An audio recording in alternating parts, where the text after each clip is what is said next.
ഇന്ന് നമ്മൾ ചെയ്യാൻ പോകുന്നത് ആൻഡിന്റെ ഷോർട്ടസ്റ്റ് പാത്ത് കണ്ടുപിടിക്കുന്ന ഒരു ക്വസ്റ്റ്യൻ ആണ്. ഓക്കെ, ഇത് ക്രാഷ് കോഴ്സ് 15 വീഡിയോയുടെ ഒരു കണ്ടിന്യൂഷൻ ആണ്. അപ്പൊ അത് കണ്ടിട്ട് വേണം നിങ്ങൾ ഇത് കാണാൻ, അല്ലെങ്കിൽ ഇതൊന്നും മനസ്സിലാകത്തില്ല. അപ്പൊ ഇനി നമുക്ക് ക്വസ്റ്റ്യൻ എന്താണെന്ന് നോക്കാം. An ant starts from the corner of the bottom base of a hexagonal jar, 30 mm base edge and 60 mm height, and reaches the diametrically opposite corner of the top base. Show the shortest path of the ant in the front view. അപ്പൊ ഈ ക്വസ്റ്റ്യനിൽ നമുക്കൊരു ഹെക്സണൽ jar തന്നിട്ടുണ്ട് അല്ലെ. ഈ ഹെക്സണൽ ജാറിന്റെ side എന്ന് പറയുന്നത് എത്രയാണ്? 13, ഹൈറ്റ് 60 ആണ്. കഴിഞ്ഞ ക്വസ്റ്റ്യനിൽ എങ്ങനെയാണ് ചെയ്തത്? സെയിം ജാർ തന്നെയാണ് ഇവിടെയും തന്നിട്ടുള്ളത്. ഓക്കെ, ഇതില് വ്യത്യാസം എന്ന് പറയുന്നത് ആൻഡിന്റെ പാത്തില് അല്ലെങ്കിൽ ആൻഡിന്റെ മൂവ്മെന്റിലാണ് വ്യത്യാസം ഉള്ളത് അല്ലെ. അതായത് ആൻഡ് ഇനിഷ്യലി ഇരിക്കുന്നതാണ്, ഇതിപ്പോ ഒരു ഹെക്സണൽ ജാറായിട്ട് അസ്യൂം ചെയ്തു. ഇനിഷ്യലി ഇരിക്കുന്നത് എവിടെയാണ്? ബോട്ടം കോർണറിലാണ് ആണല്ലോ. ഈ കോർണറിൽ നിന്ന് ആൻഡ് എന്ത് ചെയ്യണം? മൂവ് ചെയ്ത് ഇതിന്റെ ഡയമെട്രിക്കലി ഓപ്പോസിറ്റ് ആയിട്ടുള്ള ടോപ്പ് കോർണറിൽ വരണം. അതായത് ഇപ്പൊ ഇത് ബോട്ടം കോർണർ ഇവിടെ ഇരുന്ന് കഴിഞ്ഞാൽ ഡയമെട്രിക്കലി ഓപ്പോസിറ്റ് എന്ന് പറഞ്ഞാൽ നേരെ ഇവിടെ അല്ലേ, ഇവിടത്തെ ടോപ്പ് കോർണറിൽ, താഴെ അല്ല ടോപ്പ് കോർണറിലാണ് ആൻഡ് വരേണ്ടത്. അപ്പോൾ ഈ പോയിന്റിൽ നിന്ന് ഇവിടെ വരുമ്പോൾ ഉള്ള ആൻഡിന്റെ ഷോർട്ടസ്റ്റ് പാത്ത് ആണ് കണ്ടുപിടിക്കേണ്ടത്. ഓക്കെ, നമുക്കറിയാം ക്വസ്റ്റ്യനിൽ ഷോർട്ടസ്റ്റ് പാത്ത് എന്ന് പറഞ്ഞിട്ടുണ്ടെങ്കിൽ നമ്മൾ എന്താ ചെയ്യേണ്ടത്? അതിന്റെ ഡെവലപ്മെന്റ് ആണ് വരയ്ക്കേണ്ടത്. ഓക്കെ, ഇനി ഇതെങ്ങനെയാണ് വരയ്ക്കണം നോക്കാം. അപ്പൊ ഈ ബോർഡിൽ ഞാനിപ്പോ ഓൾറെഡി ഇതിന്റെ സിമ്പിൾ പൊസിഷന് ഡെവലപ്മെന്റ് വരച്ചിട്ടുണ്ട്. ഓക്കെ, ഇതിവിടെ ടോപ്പ് വ്യൂ വരച്ചു. സൈഡ് എന്ന് പറഞ്ഞാൽ 30 ആണ്, ഹൈറ്റ് വരച്ചിട്ടുണ്ട്, ഹൈറ്റ് 60.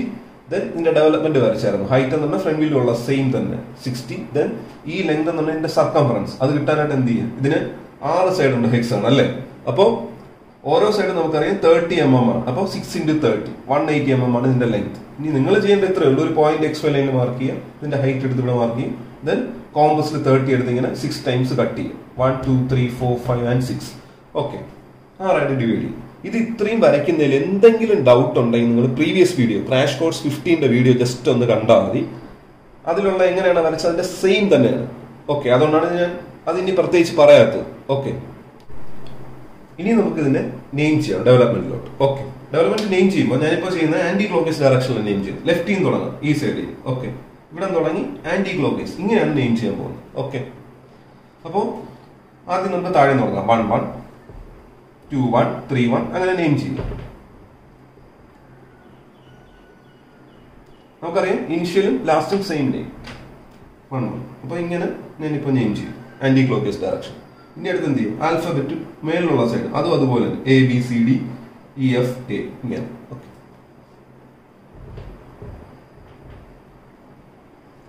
ഇതെല്ലാം ക്യാപിറ്റൽ ലെറ്റേഴ്സ് ആണ്.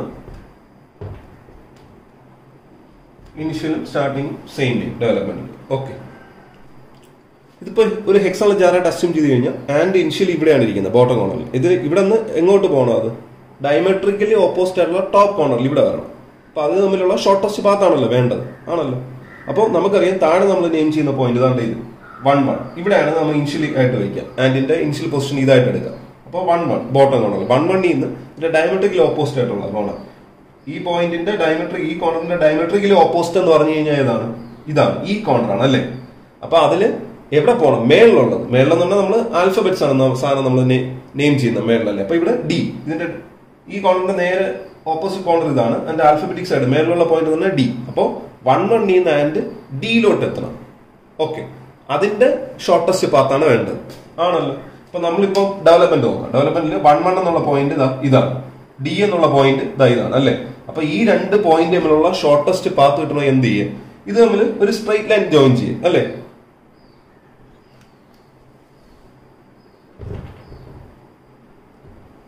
ഓക്കെ, ഇപ്പൊ ഞാനത് തിക്കായിട്ട് തന്നെ വരച്ചു. അപ്പൊ ഇതാണ് ഇതിന്റെ ഷോർട്ടസ്റ്റ് പാത്ത് എന്ന് പറയുന്നത്, ആൻഡിന്റെ ഡെവലപ്മെന്റിലുള്ള ഷോർട്ടസ്റ്റ് പാത്ത്. ഓക്കെ, ഇനി അടുത്ത് എന്ത് ചെയ്യുക? അതിൽ കോൺടാക്ട് പോയിന്റ്സ് നെയിം ചെയ്യും. അപ്പൊ ഇത് ഇവിടെ കട്ടാകുന്നുണ്ട്, ഈ കാണുന്ന 1 1 തന്നെ. അപ്പൊ ഇത് 1. ഇനി അടുത്ത് B2 1 കട്ടായി 2, C3 1 അല്ലെ, അത് 3. ദെൻ D ഇവിടെ, അപ്പൊ ഇത് 4. ഓക്കെ, അപ്പൊ ഇതും കൂടെ ഞാൻ തകത്തങ്ങ് മാറി 1. അപ്പൊ ഇവിടെ നമുക്ക് 4 കോൺടാക്ട് പോയിന്റ്സ് കിട്ടി. ഇനി അടുത്ത് എന്താ ചെയ്യേണ്ടത്? ഈ പാത്തിനെ നമുക്ക് ഫ്രണ്ട് വ്യൂലോട്ട് കാണിക്കണം അല്ലെ. അപ്പൊ നമുക്ക് ഈ കാണുന്ന Dയിലാണ് 4 ഇരിക്കുന്നത്. അപ്പൊ അത് നമുക്ക് ചെയ്യാൻ ചെയ്താൽ മതി. ജസ്റ്റ് Dയിലല്ലേ 4 ഇരിക്കുന്നത്, അപ്പൊ ഇവിടെ തന്നെ വരും എന്റെ ഒരു പാത്ത്. ഇത് 4' ആൻഡിന്റെ പാത്ത് ഇവിടെ തന്നെ കിട്ടി. ഇനി അതുപോലെ തന്നെ 1 1 1 1. അപ്പൊ ഇത് ഇവിടെ തന്നെ 1. ഓക്കെ. ഇനി ഇതിന്റെ ഇടയിൽ 2 പോയിന്റ് ഉണ്ട് അല്ലെ, അത് ഇട്ടാൽ എന്ത് ചെയ്യാം, ഇതിനെ ഇങ്ങനെ പ്രൊജക്ട് ചെയ്യാം ഇങ്ങോട്ട്. ഇതില് C31 3 ഇരിക്കുന്നത് ആണല്ലോ. അപ്പൊ ഇവിടത്തെ C'31' ഇതാ ഈ ലൈൻ, ഇതിലോട്ട് ഇതിനെ പ്രൊജക്ട് ചെയ്യുക. ദെൻ B21 2 ഇരിക്കുന്നത്, B'21' അതിന് ഇങ്ങോട്ടും പ്രൊജക്ട് ചെയ്യുക. ഓക്കെ, ഇനി അത് ചെയ്യും.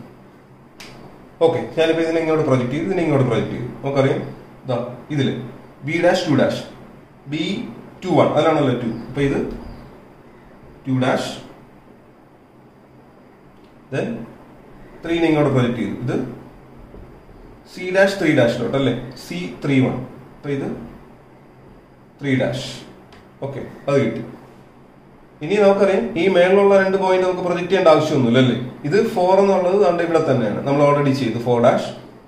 അതുപോലെ തന്നെ 1 1 ഇരിക്കുന്നത് 1'. അത് നമ്മൾ നേരത്തെ ചെയ്തു. ഇനി എന്ത് ചെയ്യും, നമുക്കറിയാം ഇതൊരു പ്രിസമാണ് അല്ലെ, ഹെക്സാഗണൽ പ്രിസമാണ് ശരിക്കും പറഞ്ഞു കഴിഞ്ഞാൽ. അപ്പൊ നമ്മൾ ഡിഫറെന്റ് എഡ്ജസ് ഉണ്ട് അതിന്. അപ്പൊ ഇനി നമ്മൾ ഈ പാത്ത് കാണിക്കേണ്ടത് എങ്ങനെയാണ്, സ്കെയിൽ വെച്ച് വേണം ജോയിൻ ചെയ്യാനായിട്ട്. അപ്പൊ ഈ ഓർഡർ നോക്കിയാൽ 1 2 3 4 ഇതല്ലേ എന്റെ ഓർഡർ പാത്തിന്റെ. അപ്പൊ അതേപോലെ 1', 2', 2', 3', 3', 4'. അത് തമ്മിൽ സ്കെയിൽ വെച്ച് അങ്ങ് ജോയിൻ ചെയ്താൽ പോയാൽ. ഓക്കെ, ഇനി അത് ചെയ്യും. ഇപ്പൊ ഈ ക്വസ്റ്റ്യനിൽ നമ്മൾ ആൻഡ് ഇവിടെ നിന്ന് ഇങ്ങനെ നമുക്ക് കാണാൻ പറ്റുന്ന രീതിയിൽ ഇങ്ങനെ മൂവ് ചെയ്ത് ഇവിടെ എത്തുന്നതായിട്ടാണ് ഈ ഫിഗറിൽ കാണിച്ചിരിക്കുന്നത്. അതാണ് എന്റെ പാത്ത് ഫ്രണ്ട് വ്യൂ വിസിബിൾ ആയിട്ടുള്ളത്. തിരിച്ച് ഇങ്ങനെ മൂവ് ചെയ്യാറുണ്ട് ബാക്കിൽ കൂടെ, എന്നാണ് ഫ്രണ്ട് വ്യൂ ഡാഷ് ലൈൻ ആയിട്ട് വന്നത്. അതായത് ഇപ്പുറത്തൂടെ ഇങ്ങനെ മൂവ് ചെയ്ത്. ഓക്കെ, അപ്പൊ നമ്മളിപ്പോ ഫ്രണ്ടിൽ കൂടെ ഇങ്ങനെ മൂവ് ചെയ്യുന്നതായിട്ടാണ് ഇതിൽ വരച്ചിരിക്കുന്നത്, ഇങ്ങനെ ഈ ഡയറക്ഷൻ. ഓക്കെ, ഇനി നമുക്ക് ഇതിന്റെ ഡയമെൻഷൻ ചെയ്യും. ഞാനിപ്പോ ഇത് ഡയമെൻഷൻ ചെയ്തു. ഹൈറ്റ് 60, ബേസ് 30, ദെൻ സർക്കംഫറൻസ് എന്ന് പറയുന്നത് 6 × 30. ഓക്കെ, 180, ദെൻ ഹൈറ്റ് 60 ഇവിടത്തെ സെയിം തന്നെയാണ്. ദെൻ ഷോർട്ടസ്റ്റ് പാത്ത്, ഫ്രണ്ട് വ്യൂയിലുള്ള ഷോർട്ടസ്റ്റ് പാത്ത് ഓഫ് ആൻഡ് എന്ന് പറഞ്ഞ് ഇവിടെ എഴുതുന്നത്. ഇത് ഡെവലപ്മെന്റിലുള്ള shortest path of and. Okay, ഇതിൽ തിക്കായിട്ട് വരയ്ക്കേണ്ടത് ഏതൊക്കെയാണ്, നമ്മുടെ ഈ സിമ്പിൾ പൊസിഷൻ ഇത് മീഡിയം തിക്നെസ് മതി. പിന്നെ ഈ കാണുന്ന ആൻഡിന്റെ പാത്ത് ഫ്രണ്ടിലുള്ള അത് തിക്കായിരിക്കണം. പിന്നെ ഈ ഡെവലപ്മെന്റിൽ അതിന്റെ ബൗണ്ടറി അത് തിക്കായിരിക്കണം. ദെൻ ഈ കാണുന്ന ഷോർട്ടസ്റ്റ് പാത്ത് ഓഫ് ആൻഡ് അത് തിക്കായിരിക്കണം. ബാക്കി ഇടയിലുള്ള ഫോൾഡ് ലൈൻസ് ഒക്കെ തിന്നാണ്. Okay, last all dimensions are mm അതും കൂടെ എഴുതുക. ഓക്കെ, അപ്പൊ ഇത്രയേ ഉള്ളൂ ഇതിന്റെ ആൻസർ എന്ന് പറയുന്നത്.